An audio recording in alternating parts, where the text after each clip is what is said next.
Hi, and welcome back to the channel. Today is going to be a little bit different of a video. They're going to be about my wanderings in Chicago, Chirac, but it's going to be more about an obsession that I gained, hotel drama. Girl, the hotel was bad.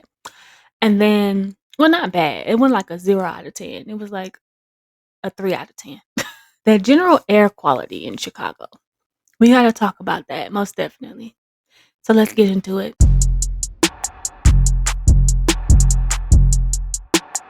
So the breakfast spot that I have become obsessed with, and they don't have any in St. Louis. That's where I'm from, you guys. But when I was there, I probably was there for 6 days because I don't count the days that I travel to and from. And I ate at this breakfast spot, Steak and Egger. I ate there 5.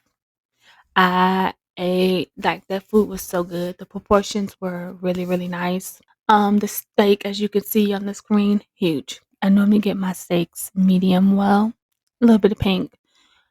If you need steak sauce, that means your steak was not cooked well. But if you just want it, because sometimes I want the steak sauce for how tangy it is, this steak did not need it. Little diced melody down here.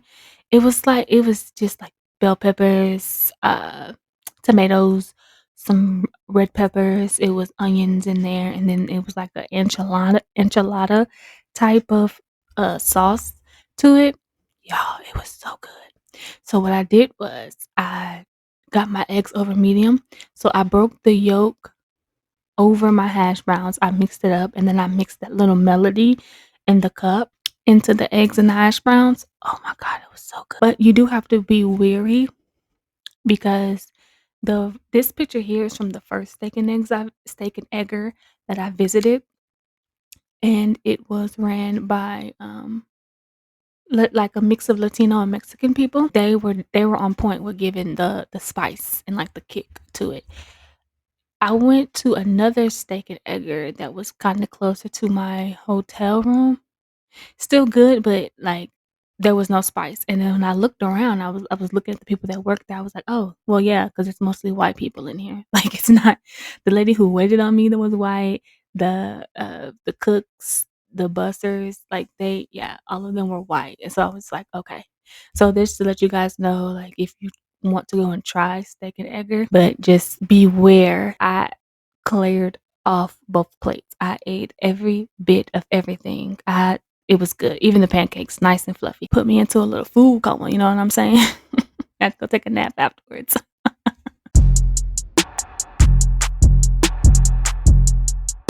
So let's get to the bad. Let me explain something to you.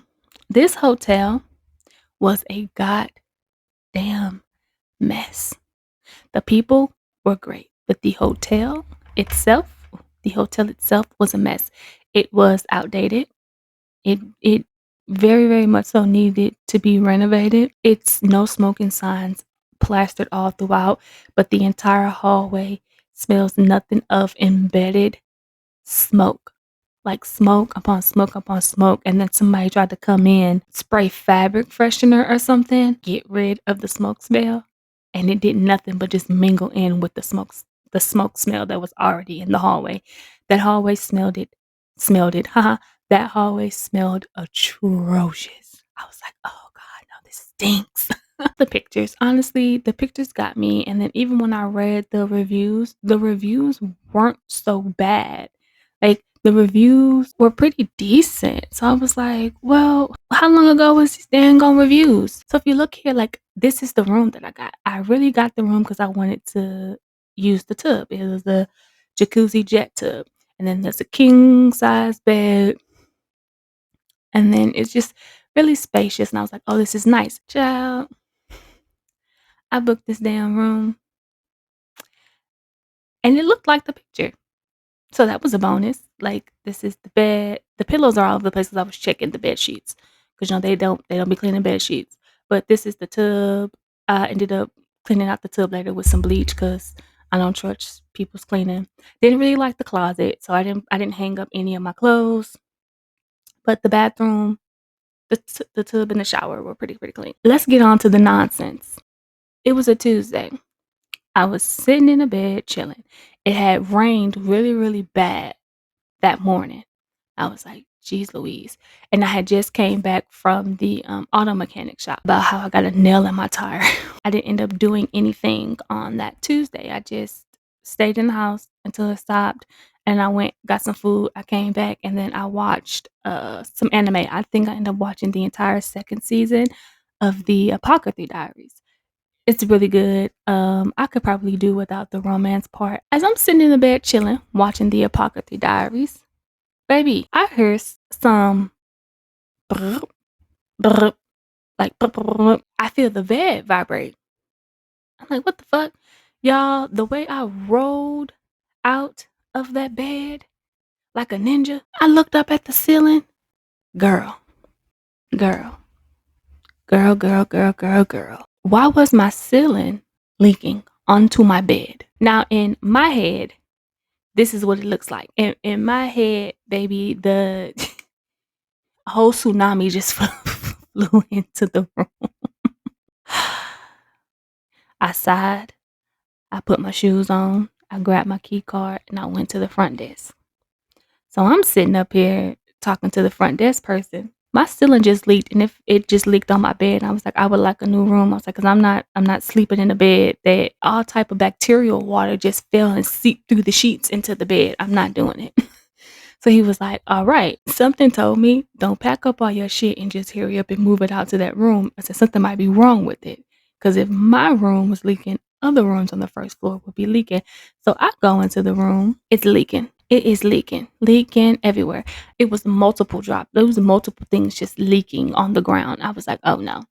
So I go back to the front desk. Here's the point where attitudes are starting to arise. I'm like, y'all know this hotel is raggedy as fuck. So if I'm telling you that it's messed up, only thing you can do is go investigate it yourself and see that I'm not lying. It's literally dripping all over the floor.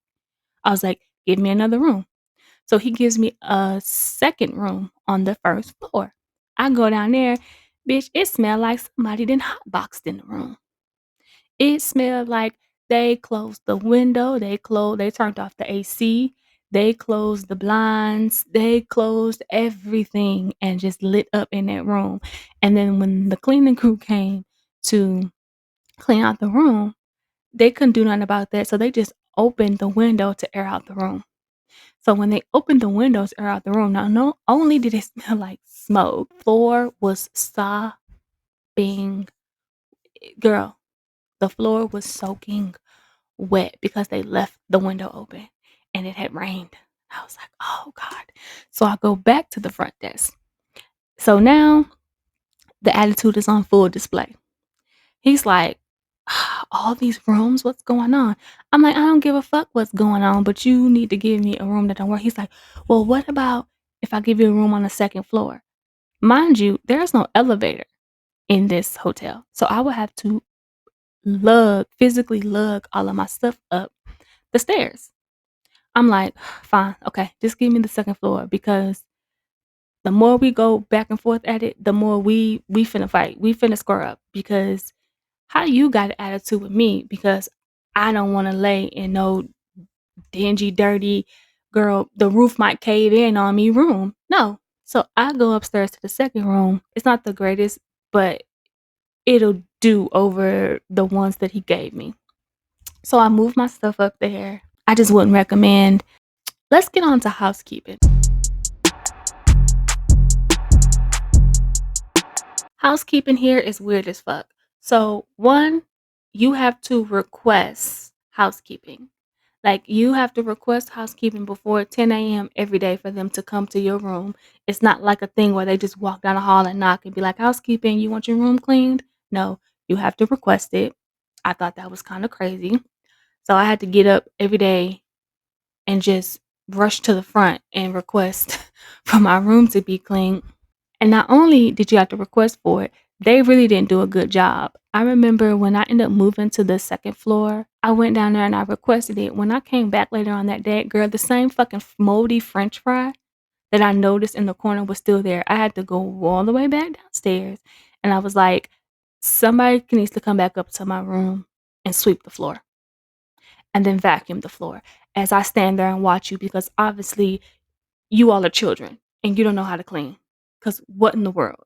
You think just coming in and changing some sheets and maybe like running the bath water and cleaning out the bathroom is enough? No, no, no, no. I need you. I need y'all to clean. I need y'all to clean. Because obviously people are ignoring the rules because there was also a sign in the lobby that said do not eat in the rooms because we're trying to cut down on bugs. Obviously people are going to go and eat in the rooms, so you need to like actually walk around the entire bed and clean the entire room. Like I'm confused, I don't understand. So me and housekeeping had it's a strange situation going on with that. They probably thought I was demandy or picky, but I'm like, I do not want to sit in filth. Like, how do you expect people to want to come in here and lay their head down in filth? I'm not doing that. I'm not laying my head down in fucking filth. Period. I'm not doing it. So if I have to go down to the front office and get into it with every single person behind that desk, I will. Because I'm not laying in filth. I'm not doing. So let's move on. It was more hotel drama. This hotel was a little ghetto. Why was it a whole fight? When I tell you everything was going down on the Tuesday, got the club going up on the Tuesday. Got your girl. I called and made an appointment Tuesday. I had to be there by like 9:45. So I was up by like 9. I got ready and I was gonna jet out at 9:30 so I could be there by 9:45. I go to the lobby. I was gonna get like a bagel and some cream cheese. I walk out the room, girl. It's about 5 cops in total. It was 2 coming down the stairs as I came out my room. They were going towards the lobby area. A cop at the desk already, and it was 2 cops outside. I was like, well, what the fuck happened?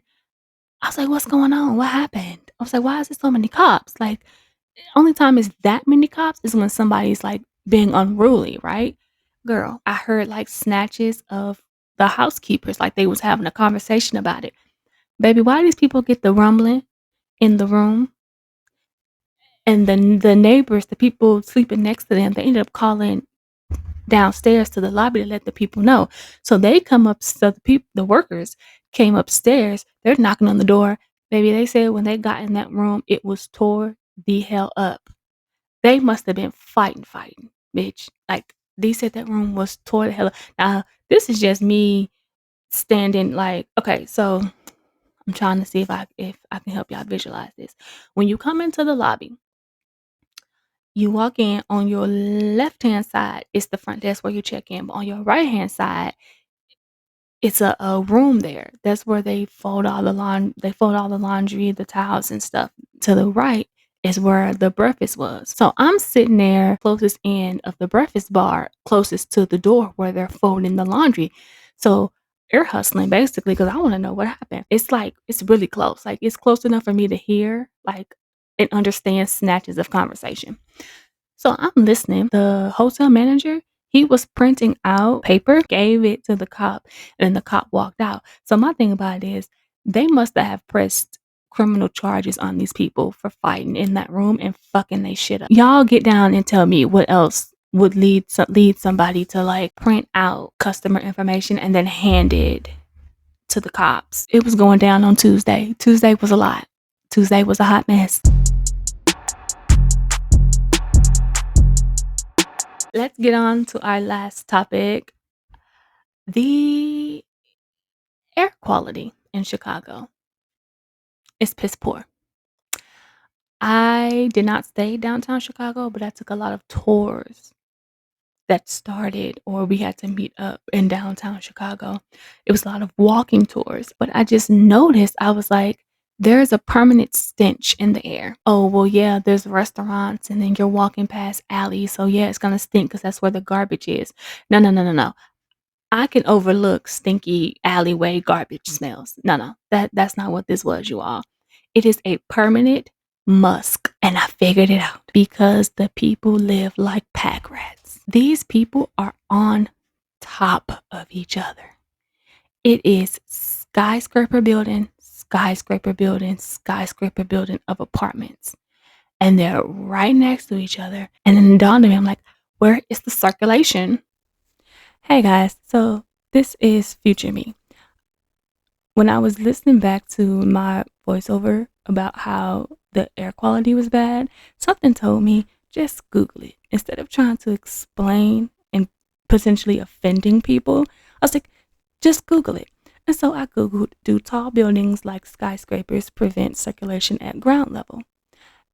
And I was right. And this is what I found. Consequences for the urban environment. The disruption of air circulation has several negative consequences for city environments. I'm going to read this first one because it's what applies to literally what I was talking about. So it's the accumulation of pollutants.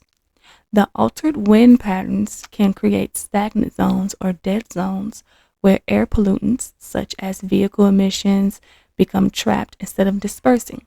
This leads to poor air quality and potential health problems for those at street level. This is basically what past me was trying to relay to you all. I wasn't trying to call Chicago like stinky or dirty. I'm actually glad that I Googled it and so I can have like a basis to back up what I was saying. And hopefully, I did not offend people that live there. I had a fantastic time. Y'all government has to figure out how to start circulating that stuff down on the ground level because pretty soon y'all not gonna be able to walk out y'all houses or y'all hotels without hitting the ground fainting because some damn gas then bubbled up and the air is not circulating to move the gas. So now everybody downtown is dead. You don't want everybody downtown dead or everybody downtown wearing gas masks. And I'm not trying to say that St. Louis is like, oh, we're so pristine and our air quality. Ooh. I'm not trying to say that at all, but I do live here on a daily basis and I go a lot of places in St. Louis. There's not a permanent stench in St. Louis, like at all. Our air circulates, and I feel like I'm breathing clean air. It was certain times in Chicago where I was like, I don't feel like I'm breathing clean air. I don't know. Get down in the comments and tell me if you guys have visited to Chicago recently or however long you did, it doesn't matter. Did you experience like less than satisfactory air quality?